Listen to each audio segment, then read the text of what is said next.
Ceci est le 3e épisode d'une série de vidéos sur les liens entre les périodes historiques et la santé mentale des jeunes, vus à travers la littérature. Je la fais en partant du principe que vous avez déjà vu les 2 vidéos précédentes, mais vous n'êtes pas obligé de les avoir déjà vues. Parce que finalement, en termes de santé mentale, de dépression, de suicide, de choses comme ça, j'ai pas grand chose à dire dans cet épisode que je pense risque de heurter la sensibilité de qui que ce soit. La question qu'on va se poser là, ça va tout simplement être qu'est-ce qui s'est passé? Pourquoi est-ce qu'on a cette génération du début du 19e siècle qui est complètement dépressive?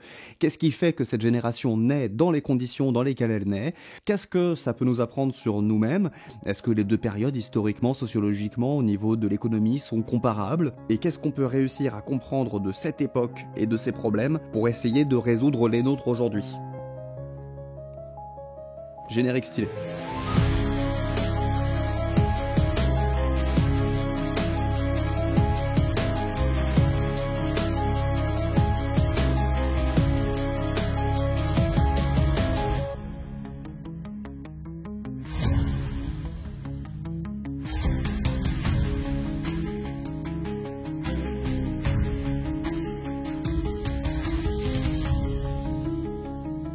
Donc dans le précédent épisode, on a étudié le premier chapitre de la Confession d'un enfant du siècle de Musset. On a fait pas mal de digressions et peut-être un peu trop. C'était long comme épisode.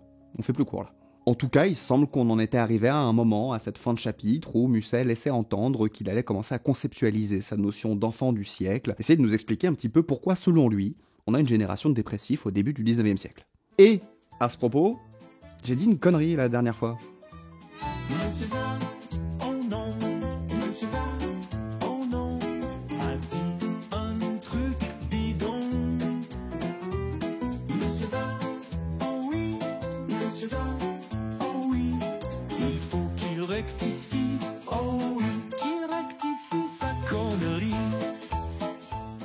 J'ai dit qu'Alfred de Musset, il avait publié le premier chapitre de sa Confession d'un enfant du siècle dans les jours qui ont suivi sa séparation d'avec George Sand, et c'était une confusion, voilà, il y avait une connerie à faire, je l'ai faite. Parce qu'en fait, c'est le 2e chapitre qu'il a publié séparément dans un journal qui s'appelle La Revue des Deux Mondes, pas très longtemps après sa rupture avec George Sand, mais c'est pas le premier, voilà, c'était que le 2e, pas le premier. Qu'il rectifie sa connerie.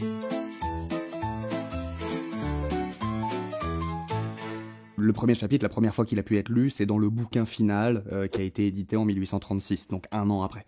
Et en fait, c'est intéressant cette histoire de 2e chapitre qui apparaît un jour comme ça dans un journal, alors que le reste du livre demeure sous le silence et que donc on ne peut pas savoir qu'il y a cette histoire autobiographique et puis que lui-même a été frappé par un mal-être qu'il va essayer de déconstruire et qu'il va essayer de conceptualiser, etc. Parce que, en fait, j'y crois pas une seule seconde. Le premier chapitre, il parle de mal-être, de comment il se sent, de comment il définit la dépression et de comment il conceptualise un petit peu cette maladie. Et puis ce premier chapitre, il fait 250 mots, donc c'est pas compliqué, on l'a lu en entier. Le 2e chapitre, il fait 6200 mots, et il parle d'histoire, de christianisme et de Goethe. Donc il n'y a évidemment ni cohérence ni continuité, mais évidemment qu'on va en donner une à travers notre analyse. Et d'ailleurs, on y va. Chapitre 2. Pendant les guerres de l'Empire, tandis que les maris et les frères étaient en Allemagne, les mères inquiètes avaient mis au monde une génération ardente, pâle, nerveuse. Conçue entre 2 batailles, élevée dans les collèges au roulement des tambours, des milliers d'enfants se regardaient entre eux d'un œil sombre, en essayant leurs muscles chétifs. De temps en temps, leur père ensanglanté apparaissait, les soulevait sur leur poitrine chamarrés d'or, puis les posait à terre et remontait à cheval. Donc ça y est, les enfants apparaissent, notre génération de dépressifs, jour 1. La condition de leur naissance, voilà. On va commencer à essayer de savoir comment ils sont nés, ces enfants du siècle, et même comment ils ont été conçus. Et donc pour étudier ça, on va ressortir notre petite frise chronologique de la dernière fois, et vous allez voir qu'en fait c'est pas compliqué. 1789, prise de la Bastille et déclaration des droits de l'homme et du citoyen. 1791, rédaction de la constitution d'une monarchie constitutionnelle. 1792, proclamation de la Première République. La même année, exécution de Louis Capet et début de la Terreur. 1794, chute de Robespierre. 1799, coup d'État de Napoléon Bonaparte. 1804, proclamation du Premier Empire. 1805, guerre. 1806, guerre. 1807, guerre. 1808, guerre. 1809, guerre.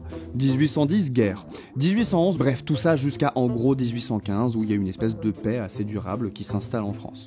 Mais pas dans ces colonies. Donc pour des gamins, je prends une fourchette très floue, mais nés entre 1805 et 1820, il y a quelques évidences pour eux. C'est-à-dire que déjà la guerre, c'est une évidence.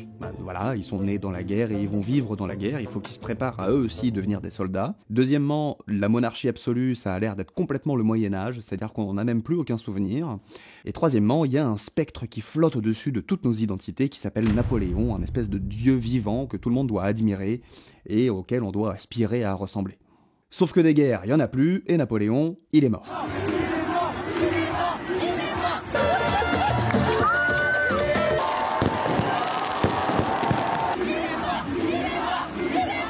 Il est mort. Il est mort.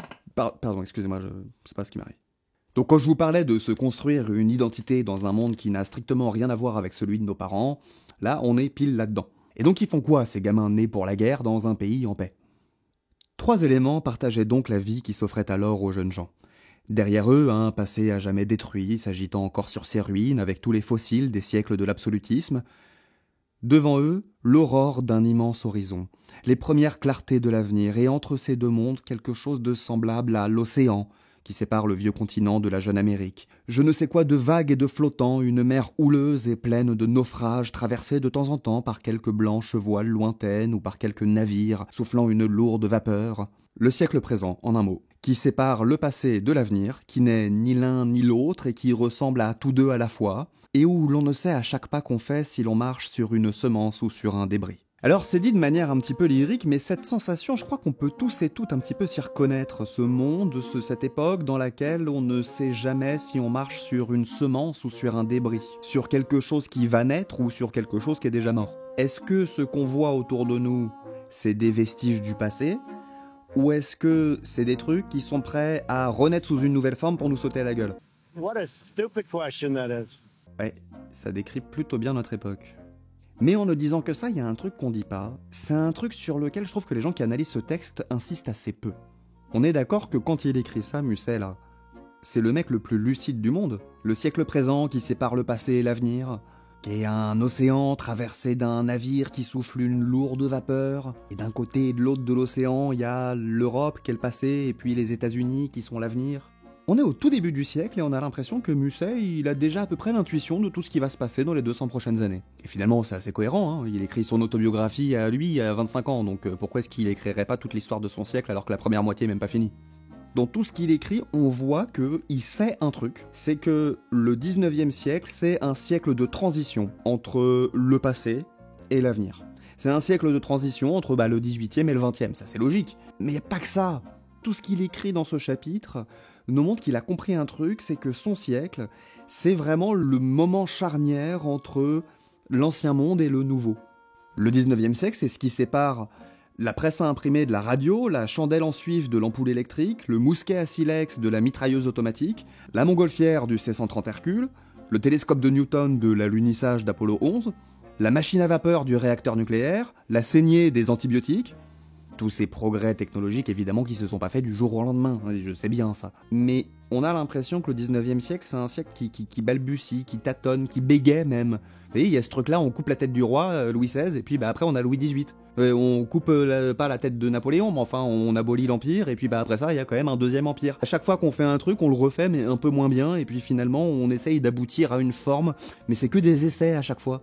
C'est que des tentatives, c'est que des premiers pas. Et ces grands pas-là, ils seront faits après. C'est un siècle qui invente des trucs, y a pas de souci, mais qui va jamais au bout des trucs qu'il a inventés. Évidemment, Einstein, par exemple, il aurait jamais pu formuler la relativité générale sans toutes les bases qui avaient été posées au préalable par James Clerk Maxwell.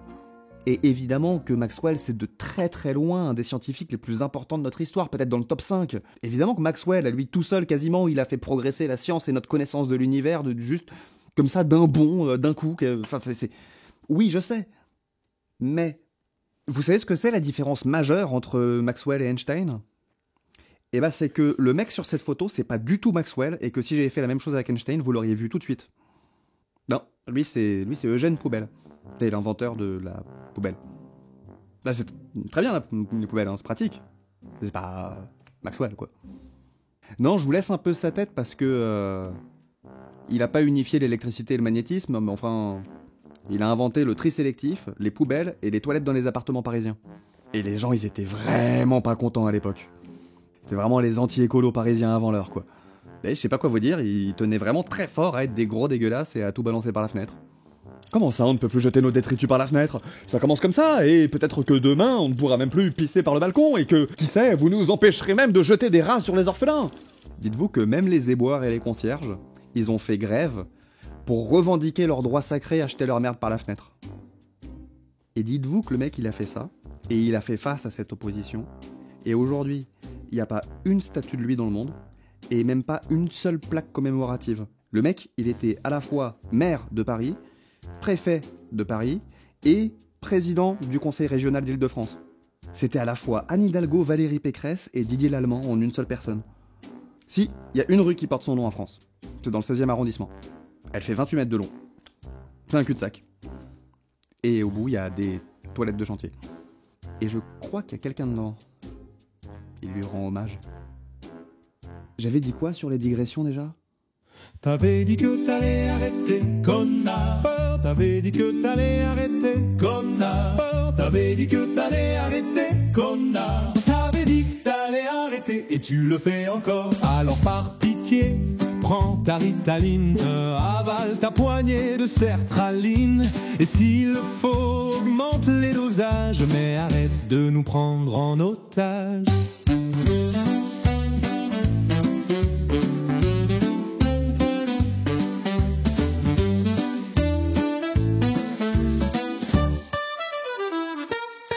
Alors par pitié, prends ta Ritaline, avale ta poignée de sertraline. Et s'il le faut, augmente les dosages, mais arrête de nous prendre en otage.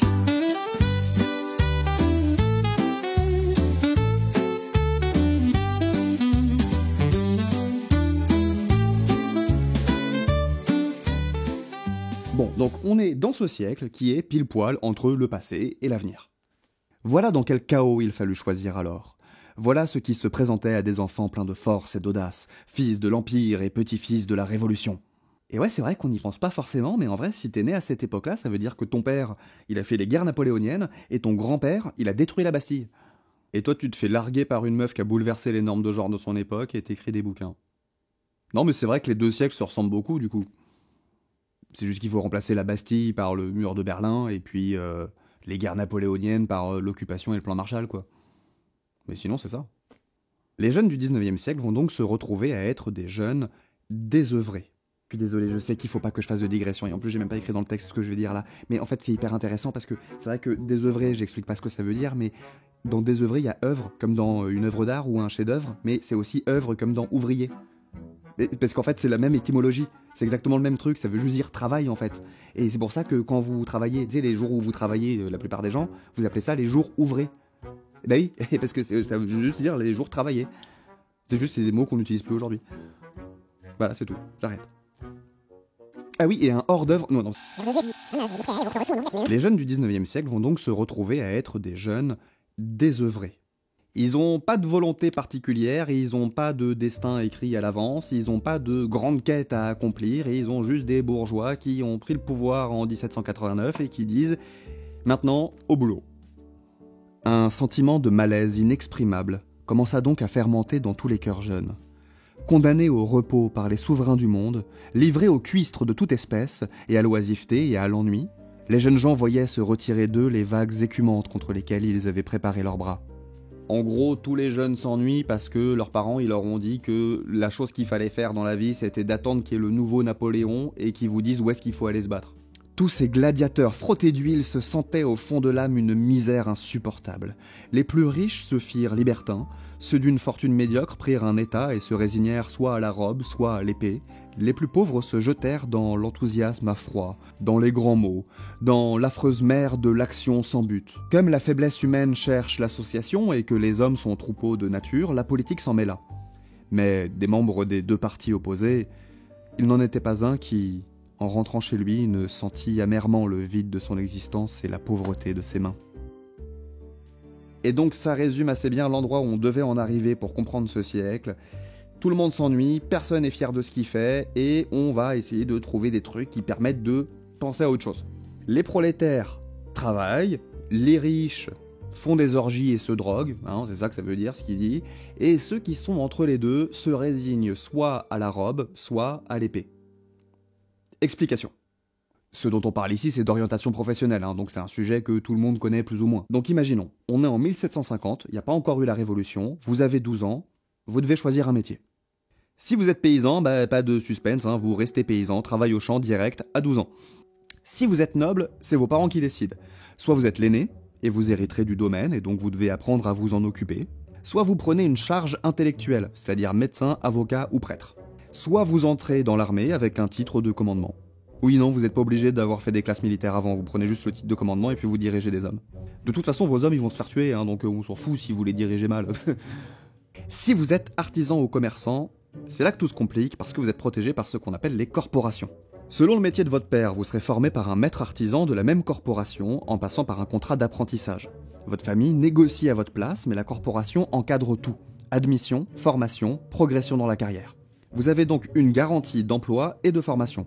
De vos 12 ans à vos 15 ans, vous entrez dans l'apprentissage, auprès de maîtres qui sont obligés de vous prendre en apprentissage. Et selon votre métier, après, de vos 18 ans à vos 20 ans, vous pouvez rejoindre les compagnons pour approfondir votre maîtrise. Vous n'avez pas de concurrence déloyale parce que les gens qui ne font pas partie de votre corporation n'ont pas le droit de faire votre métier, et parce que la corporation contrôle la qualité de tous les produits qui entrent sur le marché. Donc on ne peut ni vous virer, ni vous remplacer.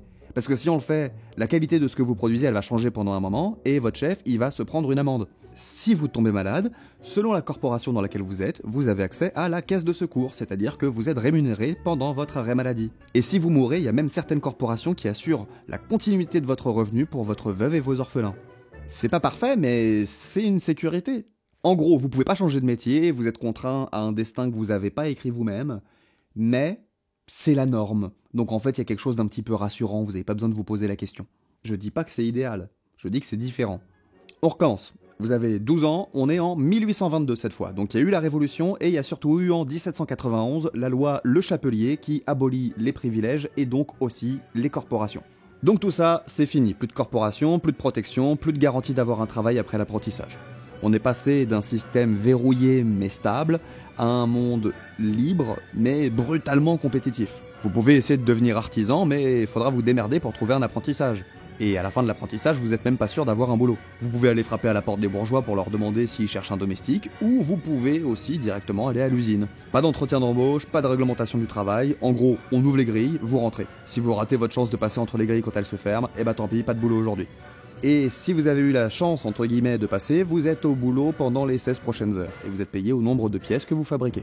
Là, je suis pas en train d'essayer de vous démontrer qu'il y a une situation qui est plus dure qu'une autre, ou qu'il y a une situation qui est plus objectivement difficile qu'une autre. Ce dont je parle, c'est de l'incertitude, et des effets que ça peut avoir sur la santé mentale. Vous savez pas vraiment ce que vous voulez faire dans la vie, et les choix qu'on vous propose, ils sont pas très emballants en fait. Ça ressemble pas tout à fait à des vocations ou à des destins flamboyants. Alors que c'est ce qu'on vous avait promis à la base. En clair, ce que vous obtenez, c'est une vie de labeur et d'ennui. Même si vous êtes petit bourgeois. Et donc le dépressif désillusionné et orphelin que vous êtes, parce que votre père il est mort pendant les guerres de Napoléon, hein, je vous rappelle. Il va faire comme beaucoup de gens et il va se trouver une vocation, une vraie vocation, soit en prenant la robe, c'est-à-dire en rejoignant les ordres religieux, soit en prenant l'épée, en rejoignant l'armée. Et il faut préciser que ça, avant, c'était des vocations qui appartenaient uniquement à la noblesse. On parle souvent du rouge et du noir. D'ailleurs, le rouge et le noir, c'est le titre d'un roman de Stendhal que tout le monde connaît. Mais bref, le rouge, en fait, c'est l'armée, et le noir, c'est les ordres religieux. En réalité, c'est quand même surtout le rouge. Hein. Rentrer dans les ordres religieux, c'est pas aussi simple que ça. Déjà, faut savoir lire. Et puis l'armée, y recrute. Si vous avez 3 ou 4 dents dans la bouche, c'est suffisant pour être qualifié. Voilà le constat que fait Musset. On a un siècle de jeunes désœuvrés qui errent sans but, sans vocation, et un petit peu cette impression que les légendes, les grands mythes, et que finalement l'histoire elle-même s'est arrêtée. Et l'histoire, elle va certainement reprendre, il va se passer des trucs et tout, hein, mais après votre mort, a priori. Parce que là, c'est pas du tout engagé, quoi. Dans le premier épisode, pour vous montrer que le 21e siècle était plus un siècle de dépressif que le 20e, je vous avais montré les photos, vous savez, de Superman. Le Superman des premiers films et puis le Superman d'aujourd'hui. C'est con, mais c'est une réflexion que je me fais depuis hyper longtemps parce que c'est vrai pour quasiment tous les super-héros. Et en relisant le livre pour cette vidéo, je suis retombé sur un paragraphe que j'avais complètement oublié. Qu'on ne s'y trompe pas. Ce vêtement noir que portent les hommes de notre temps est un symbole terrible. Pour en venir là, il a fallu que les armures tombassent, pièce à pièce, et les broderies fleur à fleur. C'est la raison humaine qui a renversé toutes les illusions. Mais elle emporte elle-même le deuil, afin qu'on la console. La raison qui a renversé toutes les illusions, c'est extrêmement pessimiste comme expression, mais en gros ça veut dire que ça se voit tellement que c'est de la merde le monde dans lequel on vit, que en fait votre cerveau il vous dit tout de suite, non mais essaye pas d'avoir des rêves, hein, ça se voit tout de suite que c'est niqué quoi. Et ce qui est intéressant, c'est cette couleur, c'est le noir, parce que dans notre société occidentale, effectivement ça symbolise le deuil. Alors lui il dit que c'est le deuil de nos rêves, mais nous on est de retour à cette époque de noir. Ce qu'on vit aujourd'hui, ce qu'on vit depuis qu'on est gamin, c'est pas nouveau. C'est déjà arrivé. Et la question c'est, en fait, on porte le deuil de quoi? On porte le deuil de nos vocations? On porte le deuil de notre futur? En fait, on se dit que, voilà, le réchauffement climatique va tous nous avoir. On porte le deuil de la vie sur la planète. On porte le deuil du confort, on se dit que de toute façon, même ce qu'on a aujourd'hui, on va devoir y renoncer à cause du fascisme. Et on se demande, est-ce que notre deuil, c'est-à-dire cette façon de commencer à tous s'habiller en noir, à tous être déprimés, et avoir même cette espèce de fétichisme de la noirceur, c'est-à-dire que c'est stylé d'être un personnage sombre, c'est stylé d'être Sawyer, c'est stylé d'être le Joker. Est-ce que notre deuil il s'est construit de la même façon que le deuil de ceux de la génération de Musset? Est-ce que c'est le même? Est-ce que ce dont Musset parle, c'est exactement la même chose que ce que nous on vit? Je vais répondre à ces questions dans la prochaine vidéo, désolé.